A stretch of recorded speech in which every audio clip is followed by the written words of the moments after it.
when I was about 16 years old. Because of my living situation, at least twice a month I'd have to make a 2-hour drive from a city area back to my parents' house in a rural area. I'd say about 90 minutes of that drive was just country road with nothing but valley corn or some other crop on either side, with the occasional farmhouse or something that you think people might go in and out of willingly along the way. Because of how used to this drive I'd already been beforehand, I didn't think much of driving. That long stretch of no cell service, no phone booth area, nothing had happened yet, so surely nothing would happen ever. Right in the middle of one of those drives back, while the night was slowly taking over, as I was driving, I saw a flash of light that was weird. Maybe just a momentary anemic moment. Another flash. Well, maybe someone coming this way has their high beams wonky or something. Another flash. All right. Something's wrong. I slow down a bit so as not to get blinded periodically and swerve off the road and try to figure out what was ahead. Further in the distance, I think I see a person actually multiple my eyesight's well and good at this time in my life.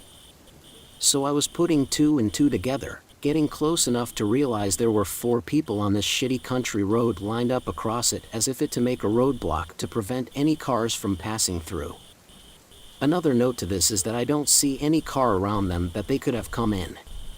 Don't remember any farmhouses or sheds nearby either. The rest of this encounter felt like it took place in the span of an hour because of my anxiety, but it was likely no more than 5 minutes. In hindsight, I'm driving maybe 10 as I'm getting closer and realizing that I'm definitely, without a doubt, approaching a line of 4 grown-ass people with huge bright white masks on staring in my direction. 2 of them definitely have bats or some other distinctly long blunt objects, and one person is holding something that the flashes are coming from. I've seen enough horror movies and heard enough stories about crimes on roads like this to think in that moment, I only have 2 options: slow down and hope they eventually partway around my car, running the risk that they could very well get the jump on me in my dinky car, or pick up the pace and disregard whether or not they'll have the chance to move out of the way when I potentially accelerate through them. I decided the latter. I had no means to protect myself with other than a bat in the trunk of my own car. And at the time, I was a young teen who could easily get knocked down with a solid slap because of my build. And my car was shit enough to where if I stopped, I wouldn't doubt someone could break in with easy force.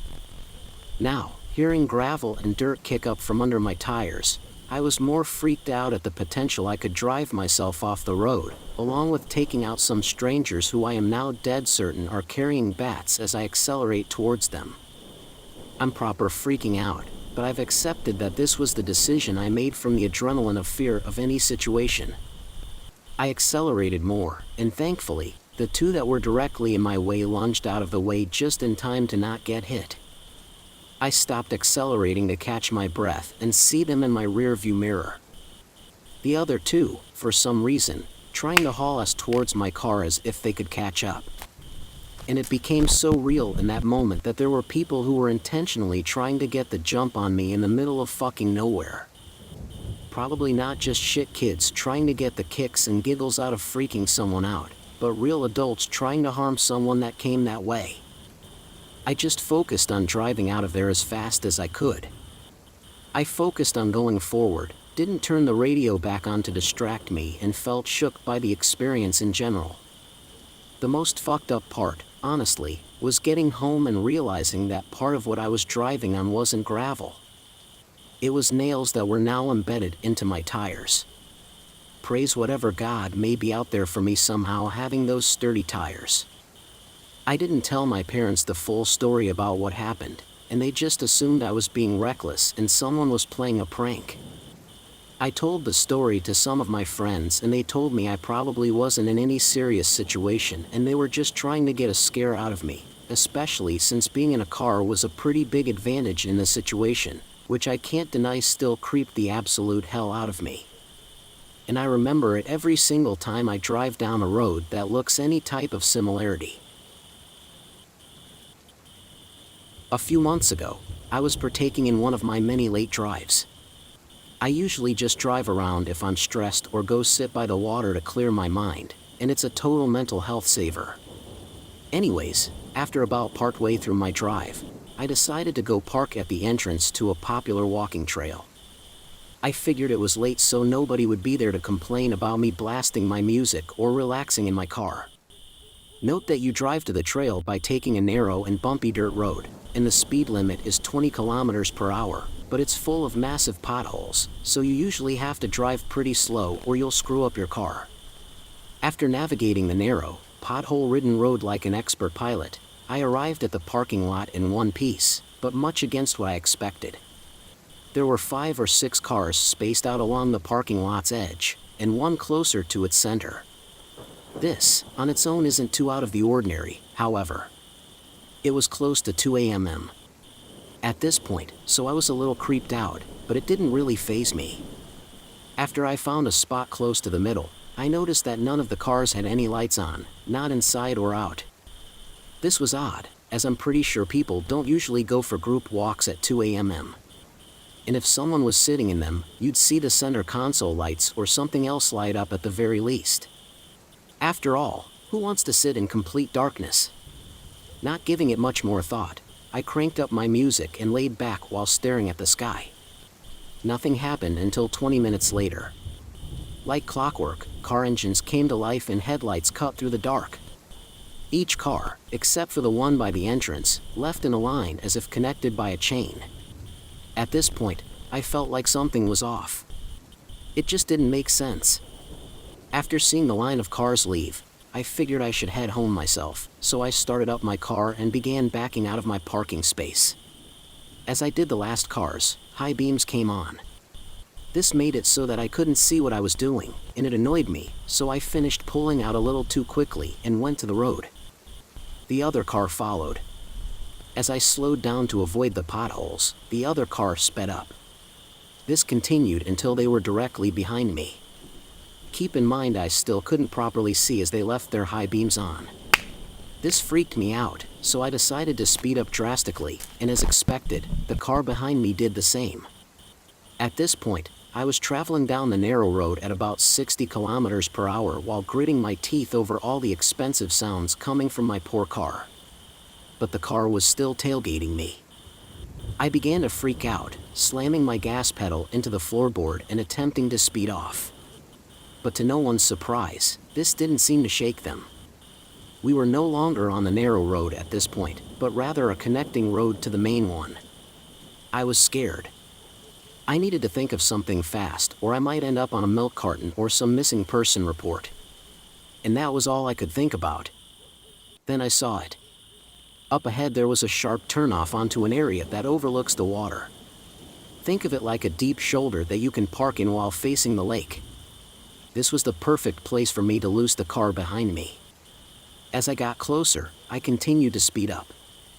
I was traveling at well over 80 kilometers per hour.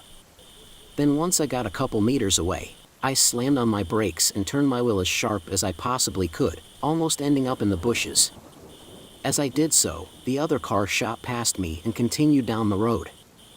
I felt so relieved.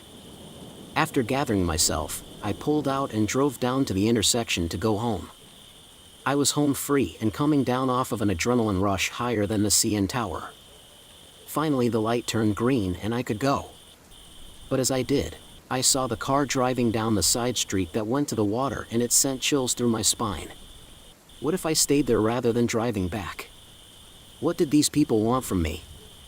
I'm truly glad I never had the opportunity to find out. I live in a county that was pretty rural until the last 10 years.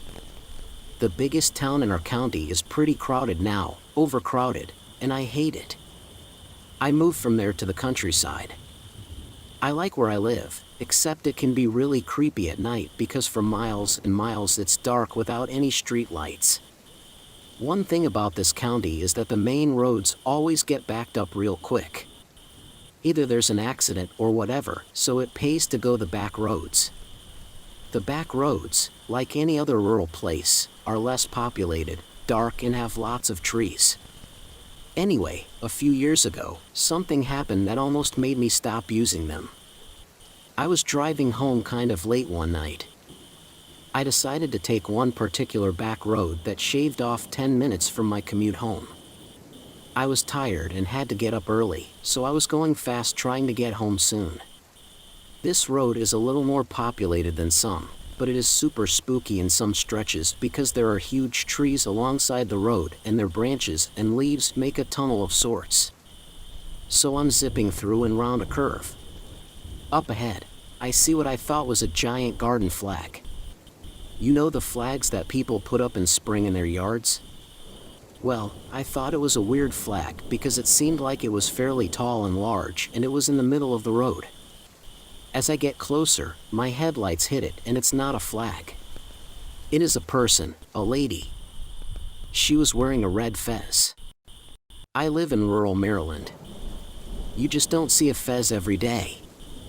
A long, flowy white dress and an orange reflective sash across her chest. A little strange because she's in the middle of the street. As I drove past her, it got weirder. As dark as it was, as I drove by, I could see she was about 60, she had glasses, and I could see her bright blue eyes. She looked in my passenger window and she started doing this weird bounce thing. I thought she was going to try and get into my car. Mind you, I'm going pretty fast. I don't know what it was about her, but she freaked me out. I didn't think she would rob me. I really thought she was a soul snatcher or a skinwalker. I honestly didn't think she was human. I can't adequately describe how creepy she was. I sped past her as fast as I could. I kept glancing in my back seat to make sure she had not materialized in my car. I prayed, recited scripture, and kept watching my rearview mirror. It was spring, so a little warm, but I felt bone-chillingly cold. I finally make it home and I run in to tell my mom the story. I got in just as my brother was telling my mom about this weird lady he saw as he was driving. It was the same lady, but he saw her at the intersection from the highway and the back road, whereas I saw her further down the road. We both had the same reaction. She also tried looking in his car. She was also bouncing around when he saw her. He said there was a car in front of him that sped off when they drove past the lady. My brother was so freaked out that he won't travel that road anymore, even during the day. Eventually I found out that the lady lives in the woods. Apparently, at one time her family lived on that road. Her father was ill and she tried to take him to the hospital. He died on the way there, and she drove around with his body in her car for hours. I guess she has mental health issues, and I think she lost the house or got kicked out. I have friends that live off of that street, so when I was talking about it, they knew exactly who it was. I still go on that road, but I haven't seen her since. I do hope she's okay, but I really do not want to run into her again.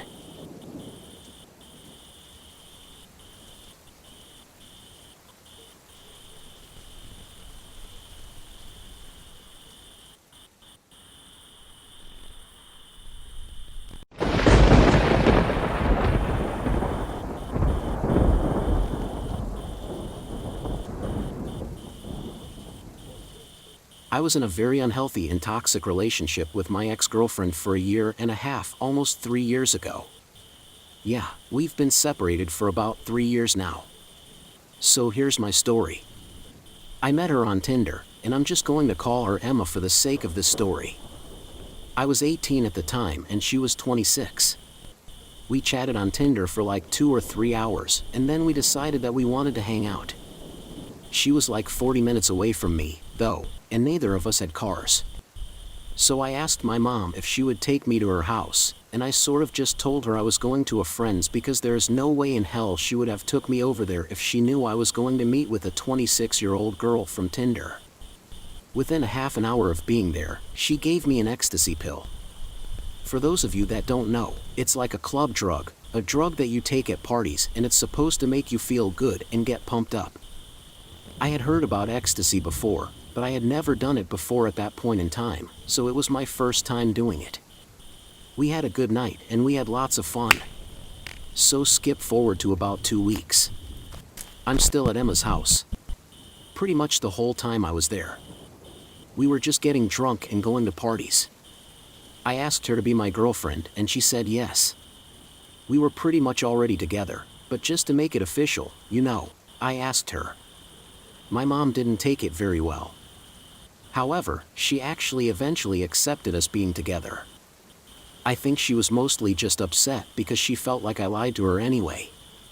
She had no idea about what's going on behind closed doors. She had no clue about the drugs and alcohol we were doing or any of that. Throughout our 1.5-year relationship, almost every single bit of it was toxic. It was toxic from the minute it started even. I would say at least 50% of the time. We were messed up on something. Whether it was alcohol, weed, ecstasy, you name it. There were tons and tons of other things that happened between us as well. But I'm just going to get to the main part of the story. Skip forward to the day we broke up. We got into an argument. She started accusing me of cheating, and she said that she went through my phone and read messages between me and a best friend of mine that I've had since I was like 12 years old. She was accusing me of flirting with her back and forth, and she kept saying that I liked this girl. She was just going absolutely crazy on me. She was throwing things all around in the house and breaking stuff. I tried my best to calm her down and I took her to our room because we literally had company over. My best friend was there, along with his girlfriend, and my dad and some of Emma's friends were there as well. We were just having a small party and we were all drinking and just having a good time. I was starting to get embarrassed by Emma's behavior, though, as my best friend witnessed the whole thing. Everybody else was outside, though, in the backyard by the fire, and I didn't want them seeing what was going on, so I tried to calm her down, like I said. When we got into the room, though, that's when she really lost it. She started hitting me and throwing things at me and threatening me with a kitchen knife that she picks up. She even started chasing me around the room with it. I ran outside and grabbed my dad to let him know what was happening, but then my dad and her got into a screaming match and she even threatened him with a knife. Eventually, my dad and I left with my best friend and his girlfriend, and I never saw her again after that. She's been trying to get in contact with me ever since we broke up. Even though she has a kid now and she's married, she still tries to talk to me, which I have ignored her every single time. I was a very depressed kid who got taken advantage of. I never touched a drug a day in my life before I met Emma, but as soon as I met her, she threw drugs in my face and took advantage of me by preying on my emotional trauma and my immaturity to the world. I had literally just turned 18 years old 2 weeks before I met her, and she turned 27 3 months after we met. She was practically 9 years older than me, which was most definitely a red flag in itself right there. Something that always stuck with me, though, was when I first met her, the first thing she said to me was that I was never going to see my family again. Maybe it was just a harmless joke, but thinking back on it now, given the circumstances of everything, I started to piece it all together. It's like she was planning this. She was seducing me with drugs and just purely taking advantage of me. I've been completely sober since the day we broke up, with the occasional drink or two with the boys at the bar, but that's it. I have a new girlfriend now, and we are in a very healthy relationship. When I was 22, I moved to a new city only 20 minutes away. I was pretty familiar with the area, but I didn't know anyone there. I moved because it was closer to my new job and to where I was going to start school very soon. I picked up this new part-time job being a bartender at a nearby local bar in town, which was literally only half a mile from my apartment. It was actually a good job, and I liked it there. For the most part. I would make anywhere from $180 and even up to $300 a night sometimes. I only worked 3 days a week, Monday, Wednesday, and Friday. One of my coworkers, who was also a bartender, only worked on Fridays with me. I kind of liked him because he was really handsome and charming, and he was always a gentleman. He was my type and his name was Noah, but he had a girlfriend, so I never made any advances towards him out of respect for him and his relationship. But I kept my thoughts in the back of my mind. One Friday at work, I could tell he was upset and that there was something wrong because he wasn't being himself. I asked him if he was all right, and he told me that he was all good and that he wasn't sure why I was asking him that. He told me he was just tired. A little bit later, when I went outside for my break, I noticed he was outside as well and that he was crying. I asked him if he wanted to talk about it, and he ended up confiding in me.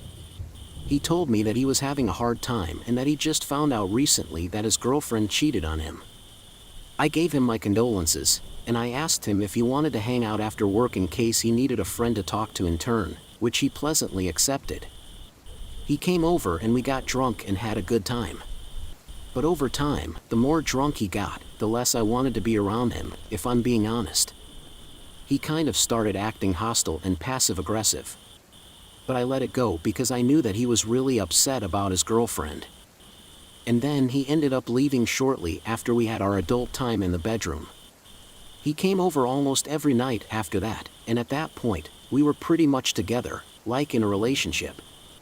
At least I felt that way, anyways. But our little relationship only lasted like 2 weeks, because the last time he came over, I saw a whole different side of him. At first, everything was normal, and we were having a good time, like usual. He came over to my apartment and we went for a late night walk on the trails, and we went swinging at the park nearby. I literally don't even remember what triggered our argument, but we both got really heated, and he ended up hitting me and choking me until I passed out, and he left me on the trails where we were walking. Some kid eventually came across me while riding his bike through the trails, and he helped me by calling the cops and getting me to safety. I later found out that Noah's girlfriend never cheated on him and that he had just been physically abusive to her the whole relationship, and it led to her breaking up with him and him not accepting the fact after. He just hates women. As far as I understand, as much as I despise him, I really hope that he gets the help he needs, not only for his sake, but for the sake of the woman he will meet in the future, too.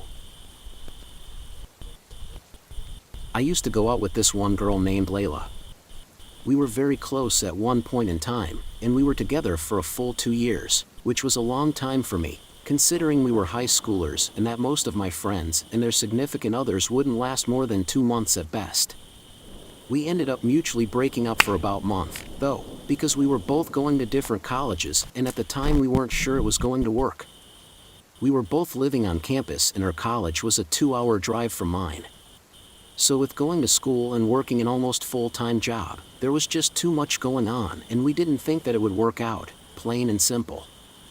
I'm one of those people that needs time alone in order to be happy in my relationship, and I feel like that's pretty normal. Even though we were broken up with me working and going to school, I felt like I didn't have enough me time anyways, and we ended up getting back together a little over a month after we broke up. So basically we were going to try and work on a relationship after all. I really cared about her dearly, and I thought she was the one I wanted to spend the rest of my life with. So fast forward another month. I left campus to go visit my family for the week because I missed them and I wasn't used to spending large amounts of time away from them. My family and I are very close. I have 2 brothers, 1 sister, and of course, my parents. I'm the oldest of the bunch. So I'm sort of like the role model for all of my siblings. My family lives in your average suburban American home in a nice, calm neighborhood, and it was just nice to be back home. I told my girlfriend Layla that I was going home for 2 weeks to spend time with my family, and she was really happy for me and supportive, so nothing out of the ordinary just yet. But on my 3rd or 4th night at my parents' house, I noticed my girlfriend was starting to act weird. I could just tell there was something wrong by the way she was texting me. She ensured that nothing was wrong, but I knew deep down that she was lying. She ended up asking me if I wanted to hang out for the day, and I told her that I'd love to, but I already made plans to take one of my little brothers to the rec so we could go swimming and play basketball. That was when everything took a sharp turn. She started blowing my phone up with messages, and it got to the point to where I couldn't even finish reading a message before she would send another one, therefore not even allowing me to reply. So I just decided to turn my phone on silent and go on about my day. I figured she was just having a moment and she would calm down soon, but I was wrong. I looked at my phone about an hour later, and I kid you not, there were literally over 100 messages and 20 plus missed phone calls, and I had completely out of character for her and not something that she would usually do. She was having a complete mental breakdown for no reason. She told me she was going to commit suicide, and she accused me of cheating. I mean, the accusations were endless, along with all the messages. Like, some of these individual texts had, like, 3 or 4 paragraphs each. It was insane. I didn't even read them all because there were that many messages. I texted her back, and I kept it brief.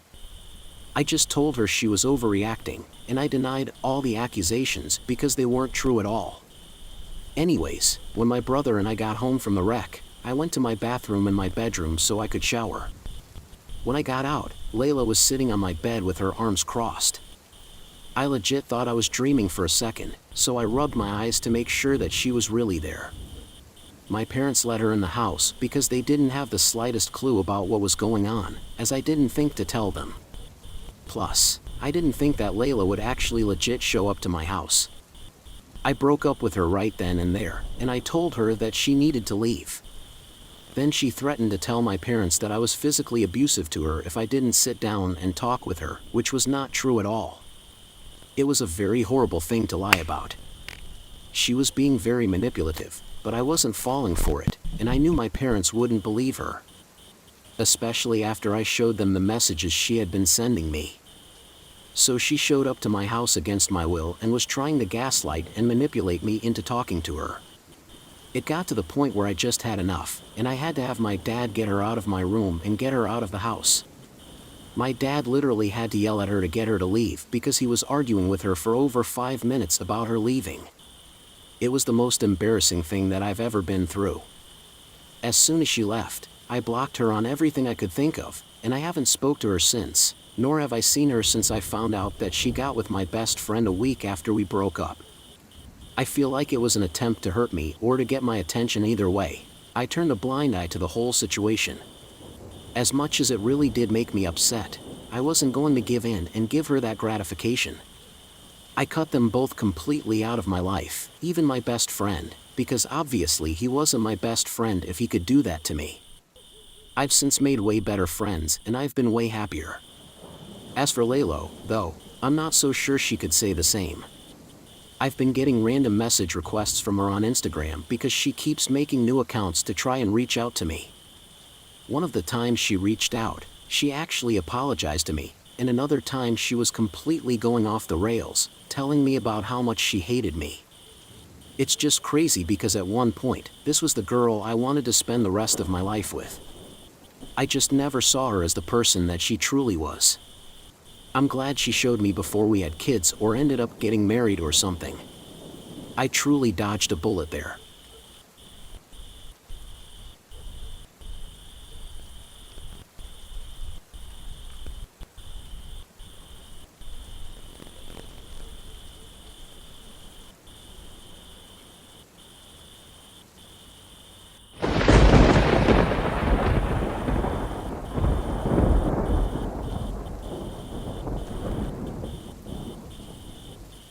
This happened last year. I was hanging out with my friends on a Friday night. There were 4 of us over at my friend Dave's place. We were mostly just talking and playing some games. After a while, someone suggested that we go get some snacks since Dave didn't really have anything since I drove there that night. I offered to go to the grocery store and pick up some stuff. The store was only about a 15 minutes drive away, so it wasn't a big deal for me to make the trip over there. I got into my car and headed over. It was about 10:30 p.m. and the large parking lot in front of the store was basically empty. I parked in a spot a few rows from the front, right next to a large light post. I walked into the store, and when I did, I noticed that there was nobody there. There wasn't even a single employee that I could see. It was a big store though, and since it was late, I figured that the employees must just be in a different section. I grabbed some chips, a frozen pizza, and a box of ice cream bars, which was everything that the guys wanted. Then I headed up to the till at the front of the store. This store had those self-checkout machines, so I went to the closest one and paid for my stuff. While I was there, I saw a man standing outside through the large window next to me. He looked to be about 35 and had a black jacket with a gray hoodie underneath. He was just out there by himself, looking at me with an unsettling smile. Perhaps the creepiest part was that he was the only other person I'd seen since I got to the store.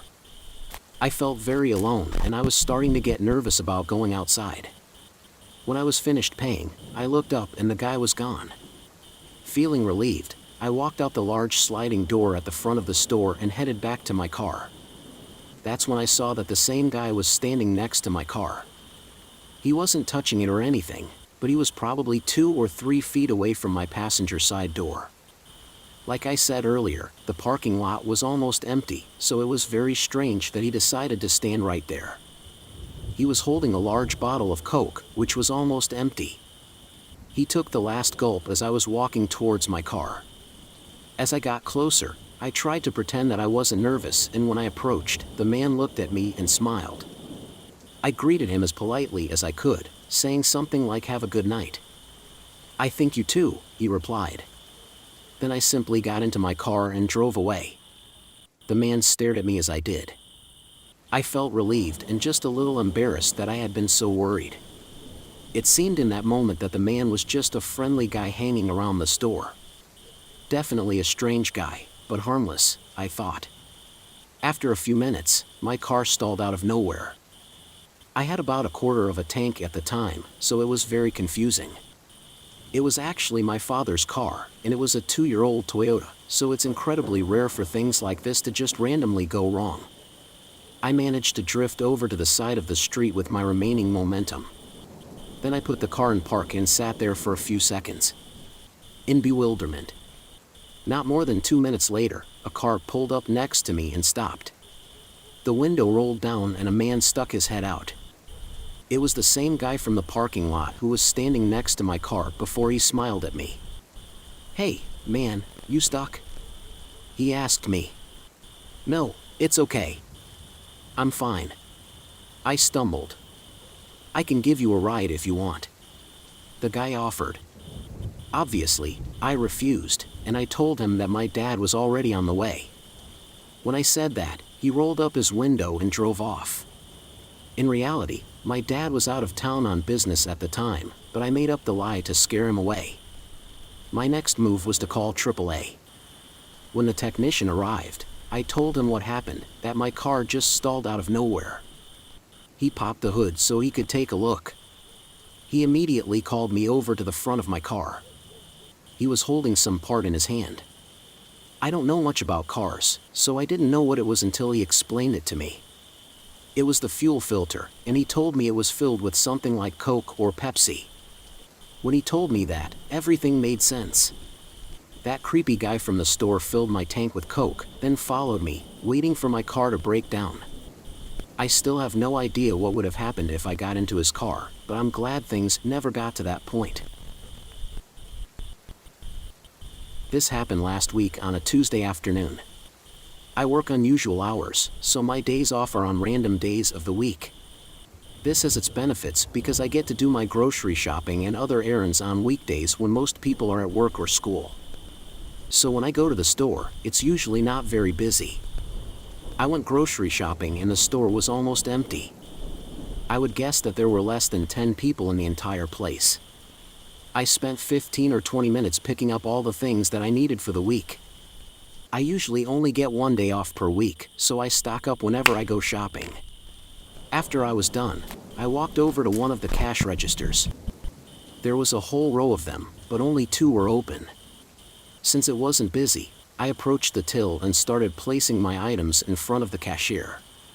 That's when I felt a presence behind me. I turned around and saw a middle-aged man, probably 40 years old. He wore a dirty t-shirt and a green baseball hat with a scruffy beard. I looked at him in surprise because the other register was free, so he had no reason to line up behind me. I turned around and tried to ignore him, continuing to unload my cart. That was when I felt a tap on my shoulder. I turned around again and the man was still there. This time he leaned in towards me and offered to pay for my groceries, then gave me a sly smile. My cart was pretty full and I figured that I had at least $100 worth of stuff there, so I was not comfortable taking a favor like that from a complete stranger. I tried to be polite, but refused his offer. I also made sure to insert some kind of comment about my husband, even though I wasn't him single. I thought that might deter him. When I said that, the man's smile changed to a frown and he walked away. I was relieved at first, and I continued paying for my stuff. Then I left the store.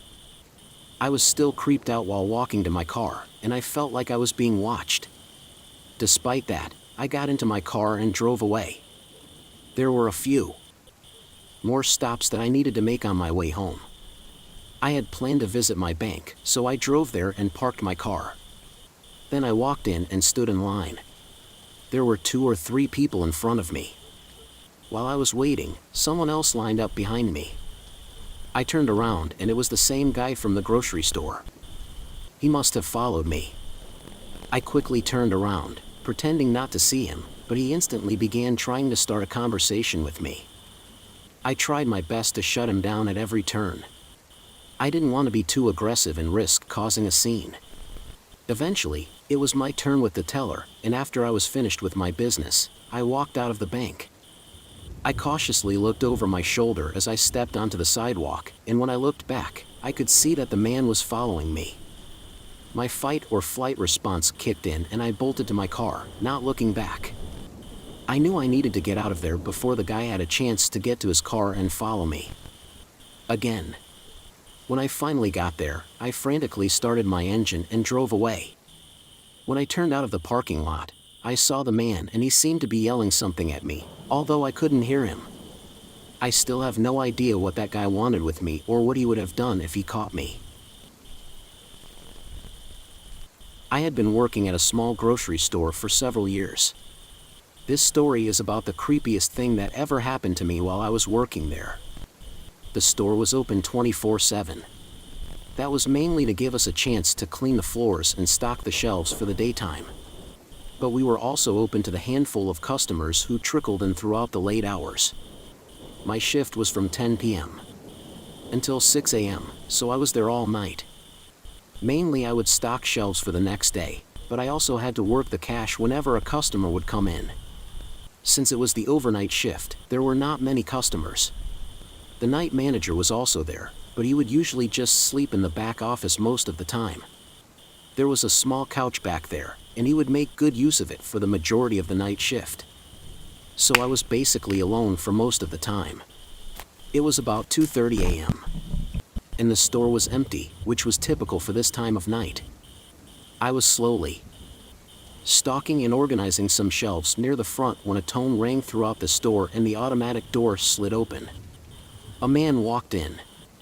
He was about 35 years old and wore a white dress shirt with black pants, almost like it belonged to a tuxedo, but he was missing the jacket.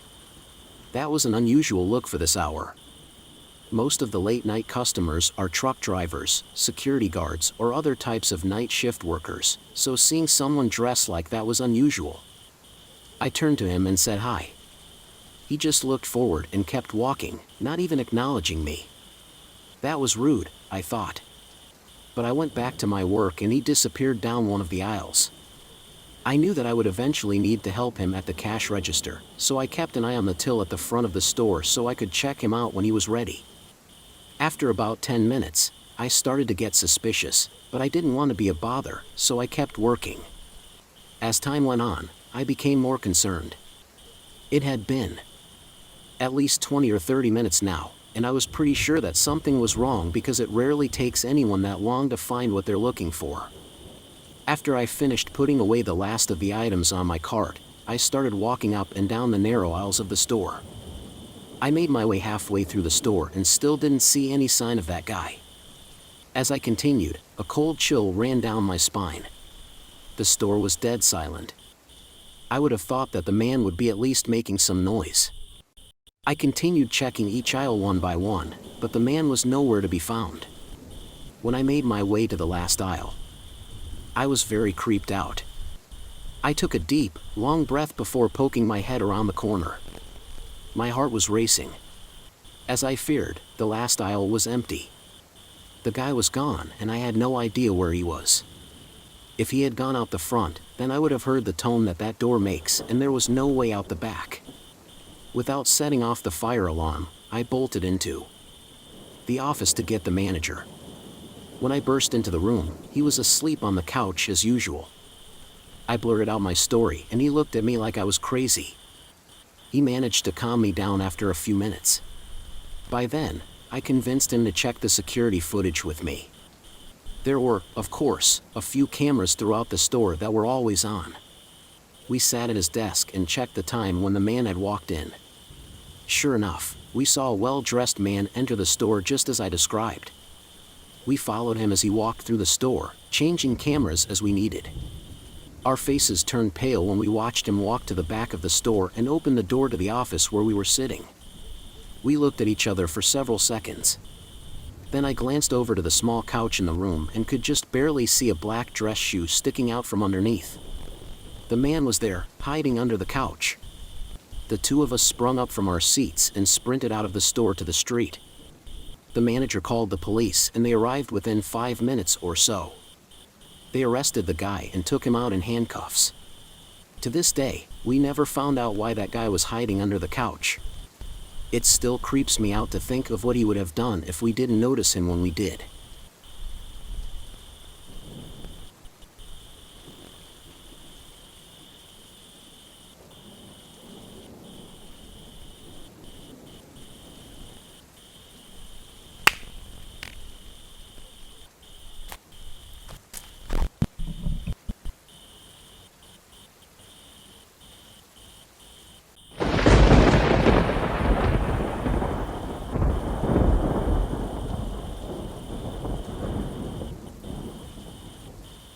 When I was 24 years old, I started working as a ranger at Zion National Park in Utah. And one of the things that they informed us about during training was to be wary of the weather. And that's simply because even though it didn't happen every time that it rained, flash floods were something that occurred in the park, especially in the areas with a lot of trails through the canyon's crevices. Now, even though they warned us to be wary of flash floods, for the first 4 years that I worked in the park, I had never actually seen one, and therefore, I never really understood the warnings. But when you see your first real flash flood, you'll understand why there's something that you should never joke about. I'll never forget it. We had closed one of the trails on a weekend in the middle of the summer because we were getting a lot of flood warnings, and that didn't go over well with some of the hikers that had come to visit on summer vacation. So for all of Friday and the first half of Saturday that weekend, a few of the other rangers and I kept having to go out to the trail to stop young hikers from trespassing because we kept finding out that they were using that trail. That all stopped when the rain started coming down on Saturday. Though sadly, at that time I was actually out on the trail looking for anyone that might need to be told that it was closed. Now you have to understand the trail itself was pretty wide, but it cut right through one of the smaller hills in the area and acted as a natural gutter for the rain. So all of the rainwater that was coming down the side of the mountain was essentially collecting at the top of the trail and running right through the canyon. And while you wouldn't think that it would end up having enough pressure to sweep you away, you'd be wrong. I'll never forget the moment that I realized that I had been on the trail longer than I should have. It had started raining about 30 minutes before I decided that the trail seemed clear from civilians and that I could head back to the station. And I'll never forget the intense fear that coursed through my body as I heard the sound of rushing water in the distance. I looked up the trail and could see a small layer of water rushing over the surface of the ground, and before I knew it, the water had reached me and kept flowing through the crevice. At first the water was only a little bit above my ankle and I actually started to calm down a bit. I figured that I could get out of that situation with no problem. But when the water level quickly started to rise, panic set in again. Within a matter of seconds, the water had risen above my knees and I could feel myself being pushed over. I tried to fight the force of the flood as best as I could, but by the time the water had reached my waist, it literally swept me off of my feet. I began to twist and turn as I tried to fight the water that had now turned into what seemed like rapids. And before I knew it, it was too late. There was nothing I could do to try to stop the flooding from taking me. All I could think of was to try to keep myself at the surface of the water and protect myself from hitting any rocks.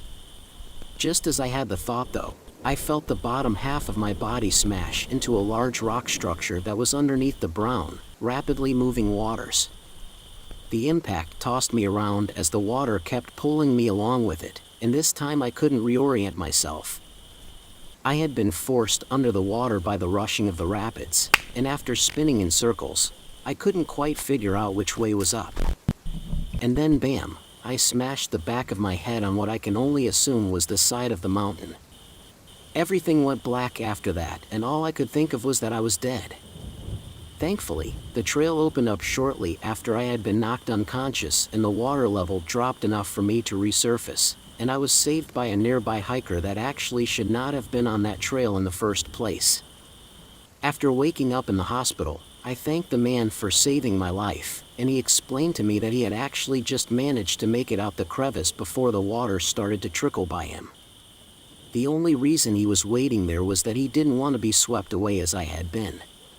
Either way, I was very happy that he was there to pull me out of the shallow water and bring me to safety. My first year as a park ranger also happened to be my last. In fact, if I'm being honest with you, I didn't even make it a full year. But I wasn't the only person in my division that resigned that day. My partner filled out his paperwork as well, and he worked in the specific station for 4.5 years before I even started. To this day, neither of us can really explain what was out in those woods with us on the evening that we quit, but it was clear that we weren't supposed to be there. It was my first night covering the overnight shift, which was vastly different from our daytime routines for the most part. During the day shift, we all just waited in the station in case an emergency call came in, and that rarely happened. According to my boss, there was only one serious incident where campers had gone missing and they were out all night searching. Other than that, though, the night shift was pretty calm. Things changed on my fourth night on the job, though. You see, we got a call from one of the rangers that had just ended their shift, and they said that on their way down the trail to the entrance of the park, they spotted a bear in the area.